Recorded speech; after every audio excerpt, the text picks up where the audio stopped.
Retro Gamer Nation recommends Radar computers for your retro gaming themed merchandise, including mouse mats, mugs, badges, and keyrings, all made to a high specification.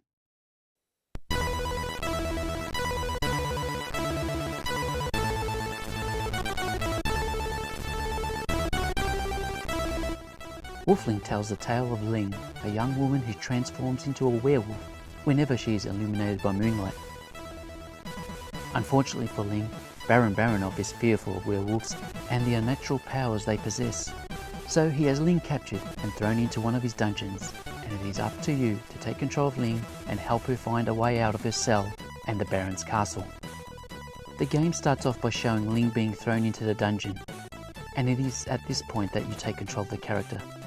Here you get the opportunity to become familiar with controlling Ling, both in her human and lupine form. As soon as Ling steps into a ray of moonshine, she transforms into a wolf-like form. The two character modes have their own distinctive advantages and restrictions. Under either mode, pressing the fire button will invoke a short-range attack. Ling is capable of jumping up at greater heights as a human, but as a wolf can achieve a longer horizontal jump distance. Jumping across platforms and ledges is no straightforward matter, as the game incorporates inertia physics, which means that your jumping speed will determine the momentum you have upon landing, which at times may result in you falling down over the ledge of the platform you have just landed on. While in the wolf form, you also have the added advantage of being able to move around the screen faster, and also to invoke a ground roll attack that is used to eliminate or disable enemies. This same attack can also be used to demolish weakened sections of a wall that will grant you access to areas of the game map that would otherwise be restricted. When Ling is in wolf mode, she can transform back into her human form as long as she is inside the castle complex and out of the way of the moon glare creeping through any broken ceilings or walls. As you use the ground roll attack to escape the cell, you can go on to play the game proper, with an immediate Castlevania type feeling coming across you as you navigate the initial screens, shape-shifting from human to wolf and back to human again, scoping out the location of colour-coded keys that are required to open up locked sections. In addition to finding keys, you will also want to collect a number of jewels that are scattered across the game map. Collecting 5 jewels is mandatory if you want to unlock the good ending to Wolfling. To prevent Ling from escaping the castle, you will find a wide range of enemies that will reduce her health bar if you come in contact with them. Taking too many hits will result in all your health being gone and the game ending, as you only have one life at your disposal.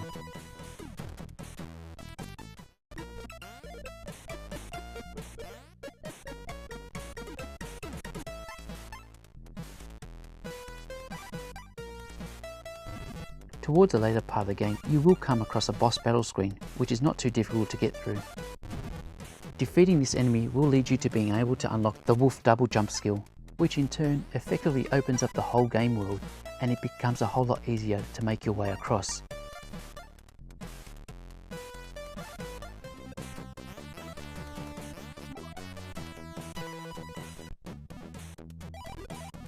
Without the double jump skill, it is not possible to complete the game, as you will not be able to jump over the castle ramparts blocking your path to freedom. Overall, the game is responsive, especially when you are in wolf mode. With a little bit of practice, you can seamlessly have your wolf running, jumping and ground rolling all in one fluid motion.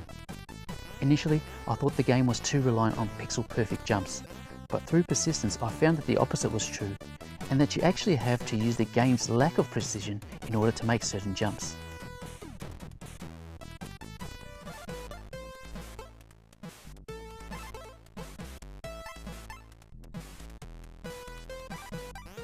When comparing the Nintendo version to the C64 version, the advantage of having access to 2 fire buttons becomes immediately apparent, as the NES version uses the extra buttons to invoke the jumping mechanism, giving the player a better feeling of responsiveness, which results in less missed jumps.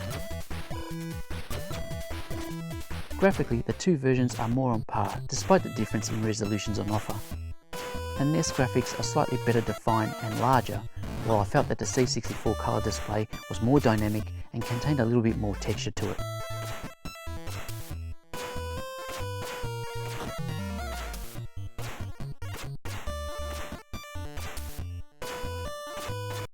Sound-wise, it is hard to go past the C64's SID chip, and as a result, the music soundtrack on the C64 is far superior to the NES counterpart.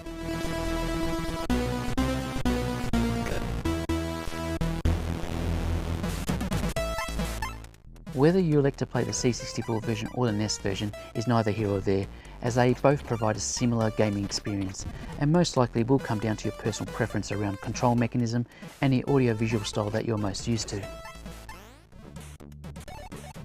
Wolfling is a good gaming experience with an interesting backstory and a satisfying gameplay. From a C64 perspective, the fact that it's another platform game may detract a little, but fortunately the shape-shifting element of the game gives it enough of a twist for Wolfling to still feel somewhat fresh and worthy of your attention in a genre that is fast becoming crowded on the Commodore 64 platform. If you haven't done so already, I recommend that you try out Wolfling.